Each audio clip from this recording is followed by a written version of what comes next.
Bismillahirrahmanirrahim. Assalamualaikum warahmatullahi wabarakatuh.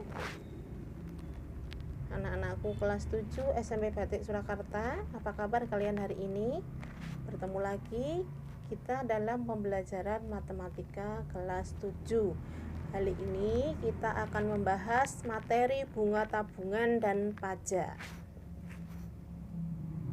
Kita mulai dulu dengan membaca basmalah secara bersama-sama. Bismillahirrahmanirrahim. Apa itu bunga tabungan? Bunga tabungan itu adalah penambahan modal atau tabungan atau uang yang kita simpan di bank. Bunga tabungan ada dua macam. Yang pertama bunga tunggal,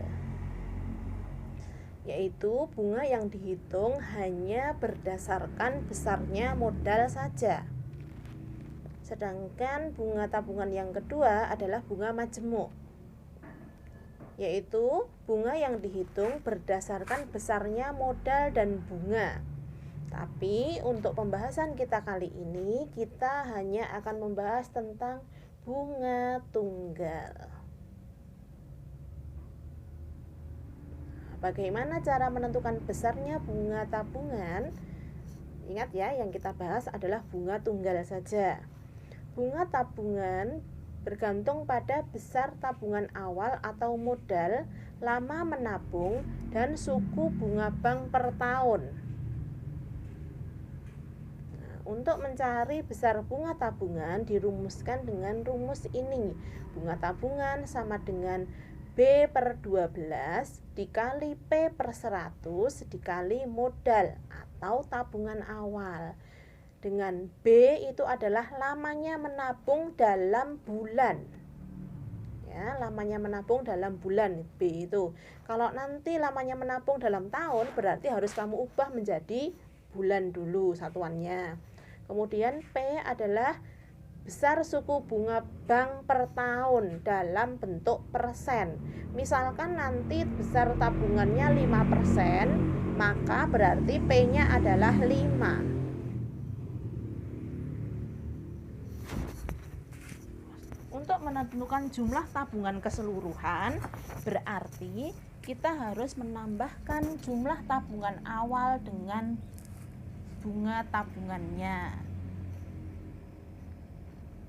Jadi tabungan awal berapa ditambah bunganya dalam rupiah, bukan dalam persen ya, setelah kita hitung dengan rumus yang di depan tadi. Lanjut ke contoh soal. Bu Risma menabung di sebuah bank sebesar Rp1.400.000 dengan suku bunga 11% per tahun. Setelah 3 bulan, uang tersebut seluruhnya akan diambil.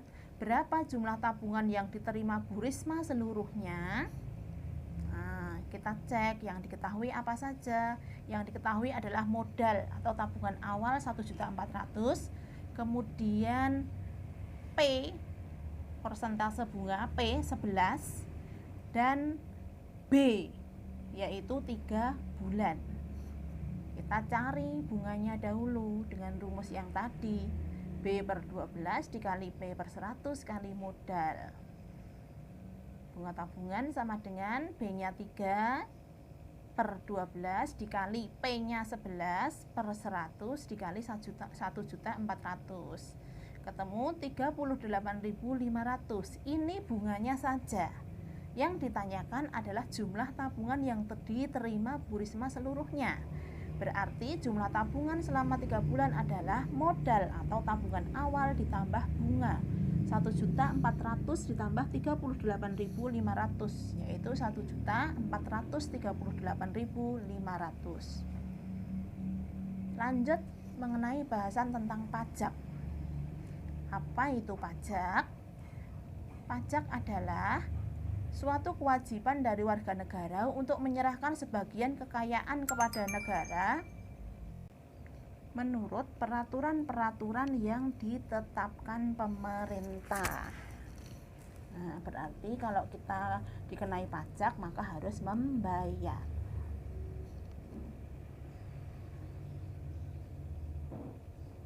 Jenis pajak.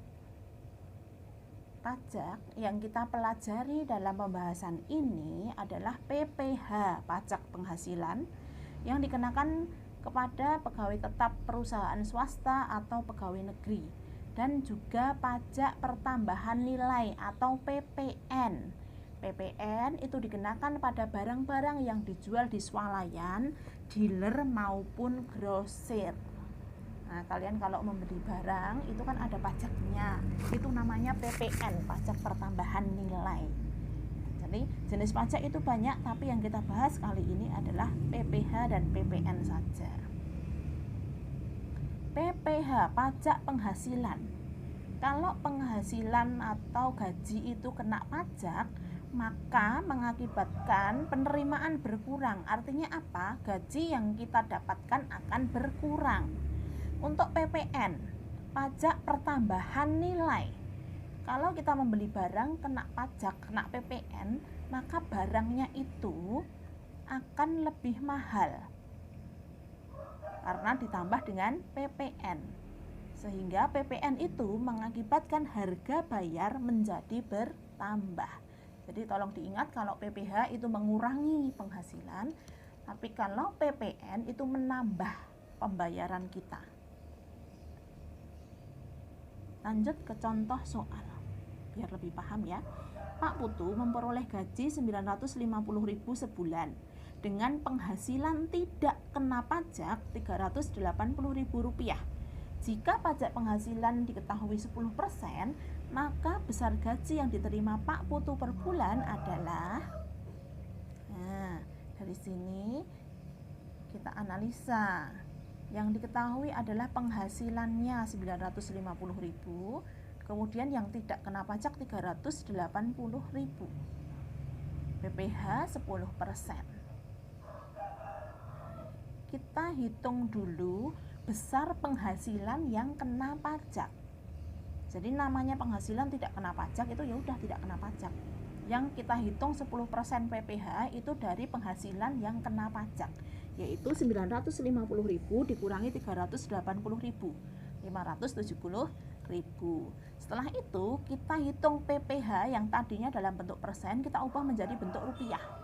Berarti 10% kali penghasilan kena pajak. Ya, 10% kali 570.000.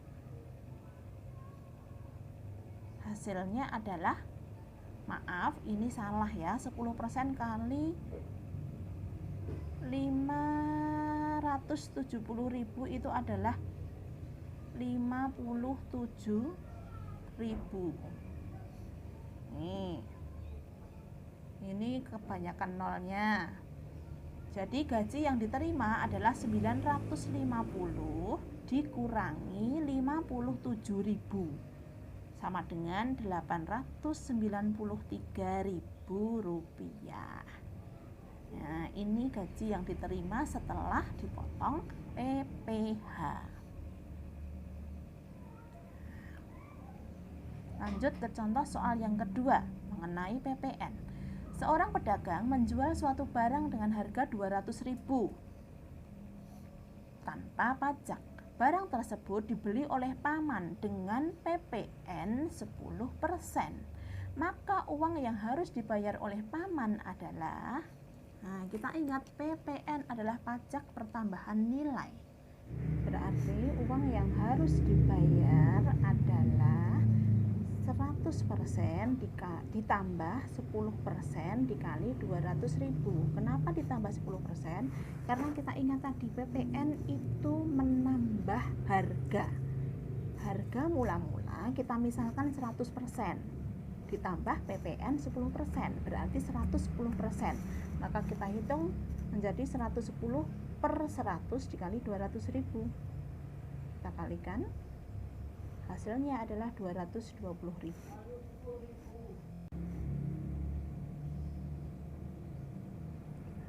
Jenis pajak berikut yang terkait dengan transaksi jual beli yaitu pajak UMKM, usaha mikro, kecil dan menengah. Silahkan dipelajari. Caranya sama ya, caranya sama. Di sini ada kata omset, adalah jumlah uang hasil penjualan barang dagangan tertentu selama satu masa jual, bisa 1 hari, 1 bulan, atau 1 tahun, tergantung nanti bagaimana permasalahannya. Contohnya seperti ini, Pak Agus berhasil menjual bakso setiap hari 1000 mangkok dengan harga per mangkok 10.000. Untuk menarik pelanggan, Pak Agus memberikan diskon 10% setiap mangkoknya. Berapakah pajak UMKM yang harus dibayar Pak Agus dalam 1 bulan? Penyelesaiannya sebagai berikut. Kita hitung dulu omset sehari 100 mangkok dikali 10.000 dikali, di sini ada 100% dikurangi 10%. Kenapa? Karena tadi diskon 10%. Ya. Jadi harga mula-mula 100% dikurangi 10%, berarti kita bayarnya 90% saja. Maka diperoleh hitungan ini 100.000, ini 10.000, saya hitungkan di sini, kali 90%. Coret, berarti 9.000. 1000 mangkok dikali 9.000, harga per mangkok setelah mendapat diskon. Berarti omset sehari 9 juta. Nah, sekarang omset sebulan berapa? 9 juta kali 30 hari, 270 juta. Maka pajak UMKM adalah omset sebulan kali tarif pajak UMKM 1%. 270 juta dikali 1%, 1/100. Coret, ketemu hasilnya adalah 2.700.000 rupiah. Jadi ini besar pajak UMKM setiap 1 bulan. Nah, demikian anak-anak penjelasan tentang materi bunga tabungan dan pajak. Silahkan mencari sumber referensi lain untuk memperjelas penjelasan ini. Terima kasih atas segala perhatiannya. Semoga penjelasan ini bermanfaat untuk kalian. Assalamualaikum warahmatullahi wabarakatuh.